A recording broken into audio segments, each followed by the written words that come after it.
Hello friends, so today's video is going to be my August TBR, or the books that I'm planning to read in this particular month.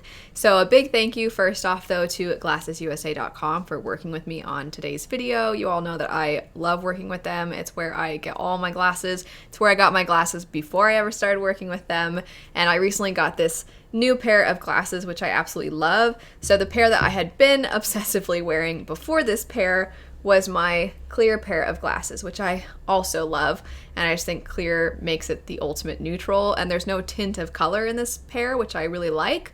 But I was looking for something that did have a tint of color but was still on that clearer side. So while I love this pair, I wanted to go for something a little fun for the summer months, and I got this new pair and I love it. It is still clear, but it's a little bit pink, and they have this in other colors as well. This pair is definitely more rectangular. The other pair is somewhat boxy, but it's not too square in its shape. It's not too harsh with its lines. They do also, of course, have a variety of different shapes and sizes and styles. They have name brand and in-house brand, and all for a more affordable price, and that's because they take the middleman out of the equation. They deliver directly to you. You can virtually try on your glasses, and so everything is less expensive. If you don't know what your prescription is, they do have a function through their app where you can scan your glasses and it will tell you what your prescription is, so you don't even have to worry about going and doing an eye exam or anything. And if you're a little antisocial like myself,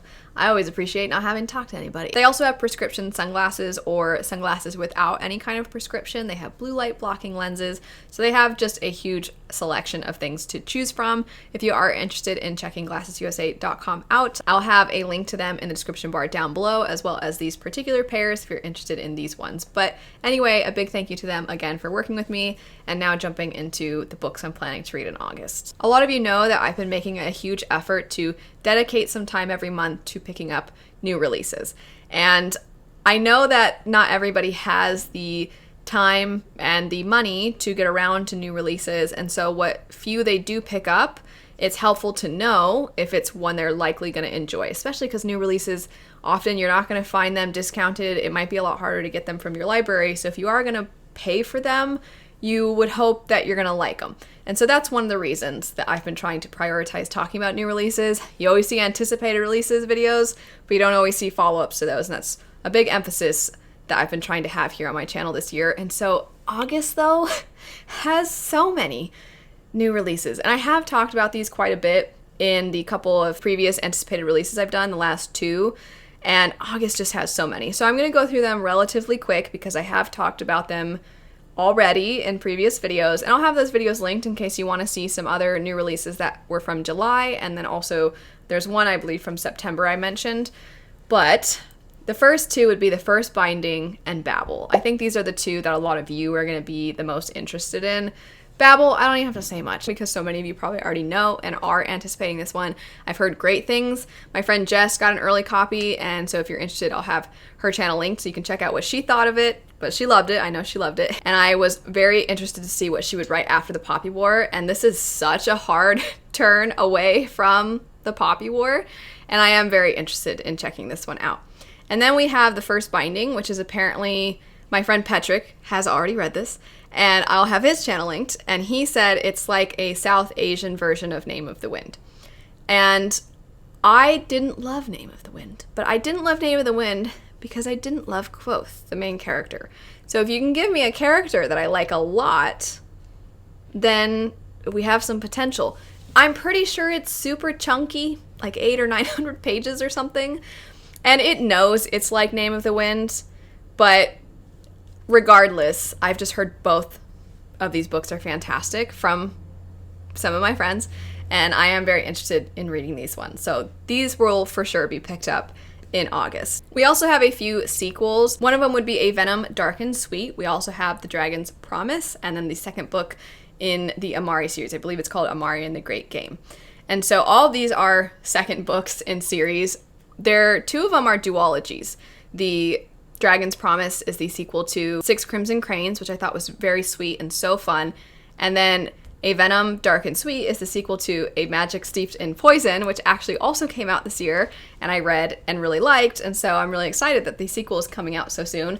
So I'm sure I'll be jumping into both of those as soon as I get my hands on them. Amari is one that I am excited for, but it's probably not quite as high priority. I did really like the first one. I thought it was so cute and such a great middle grade story. So fun. But I am just not quite as excited, I would say. I mean, obviously, I'm not the target audience for a middle grade book. I think that they're fun, but I'm not always like waiting with held breath for that next one to come out. But I am excited to see. My friend Jess, who I mentioned a second ago, loves Amari so much. And so I'm just excited also for her sake and for all of you that are also big fans. So I don't know, maybe I'll buddy read it with her. The other ones are the ones that I'm not going to say as much about, and I'm definitely going to make an attempt to read these, but they might not be as high a priority as the other ones. The first one would be The Art of the Prophecy, and then we also next have Monsters We Defy. After that, we have Belladonna. The next one, I believe the full title is The Secret Society of Irregular Witches, I believe is the full title. And then we have Heart and Mercy, or The Undertaking of Heart and Mercy. What is going on with these really long titles? Liar's Crown, that's a short one. That's another one I'm interested in. We also have The Spear Cuts Through Water. And then Long Shadow. So, Long Shadow is not one I've mentioned on any anticipated releases because I only just started reading this. I guess you could call it a series. It's kind of like a series of standalone fairy tale retellings. The first one being Half a Soul. I've talked about Half a Soul a lot since having read it. It's very cute.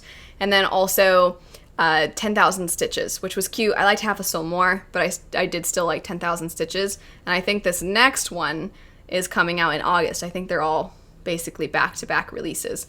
So I am hoping to pick that one up as well. So you can see I was not kidding when I talked about just how many new releases are coming out in August. But aside from new releases, I will be continuing on with Farseer and Ship of Magic. So Erin from Booked and Busy will be having a live show for Ship of Magic on August 13th. And then I have decided, I read Royal Assassin, and I decided to simultaneously read Ship of Magic and Assassin's Quest, which is the third book in the Farseer trilogy. I wanted to read them side by side so that I can pick up on the little bits of world building and characters and things like that that are tied together from book to book or series to series. You can technically read live ships without having read Farseer, but I still wanted to see those connections. I wanted to try to read the series or read her works in chronological publication order.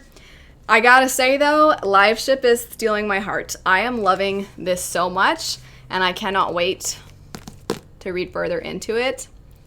It's so good. It's so interesting. I absolutely love the magic so far. All the characters, the drama between the characters, the familial drama, but also just they're very morally gray or just bad people, some of them.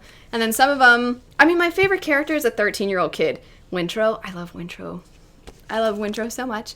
And I'm really enjoying how all the characters are related, and you can kind of see where you're pretty sure the plot's going to go.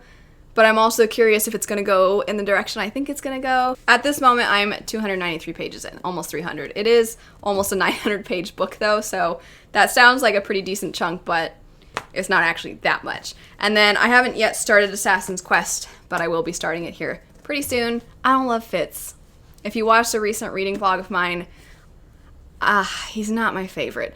But I'm hoping that maybe in this third book, we'll see some growth with him. I can only hope. And then another book I'm planning to pick up would be The Alloy of Law. So I've been rereading First Era Mistborn, and then I'm going to be jumping into Second Era and rereading this in preparation for the final book in Second Era that is coming out in November. And so the read-along actually for this is hosted by Angela from Literature Science Alliance. By the time this goes up, I will likely have finished The Heroes by Joe Abercrombie, and then I would like to then jump into Red Country. I believe that's it for my August TBR.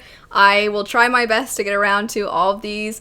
August is a pretty busy month. My husband's birthday is this month. My mom's birthday is this month. I have, at the very beginning of the month, I did a Mistborn live show, and that will be available to my patrons. And then also I have the read-along with Erin for Ship of Magic. I'll have Erin from Booked and Busy linked as well. And so we'll be doing a live show on the 13th.